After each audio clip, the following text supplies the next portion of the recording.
ఈ question SSC CGL previous question. A can complete a work in 20 days and B in 30 days. A worked alone for 4 days and then B complete the remaining work along with C in 18 days.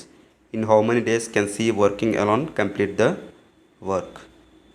So A ఎన్ని days చేస్తుంది? Total work 20 డేస్లో చేస్తుంది. But 4 days మాత్రమే చేస్తుంది కాబట్టి 4/20. 4/20 అంటే 1/5 అంటే ఏ 1 part చేస్తుంది. బట్ రిమైనింగ్ 4 పార్ట్స్ B+C చేస్తుంది. B+C రిమైనింగ్ 4 పార్ట్స్ ఎన్ని డేస్లో చేస్తుంది? 18 డేస్లో కంప్లీట్ చేస్తుంది. సో B+C 4 పార్ట్స్ 18 డేస్లో చేస్తే 5 పార్ట్స్ ఎంత? 5/18 90. 90/4. B+C 90/4 డేస్లో కంప్లీట్ చేస్తుంది. B ఏమో 30 డేస్లో చేస్తుంది. బట్ మనకు కావాల్సిన C కనుక B+C నుంచి B తీసేయాలి. సో 90కి 30కి LCM 90.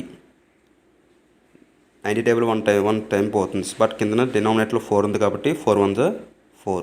సో B+C 4 యూనిట్స్ చేస్తే B ఏమో 3 యూనిట్స్ చేస్తుంది.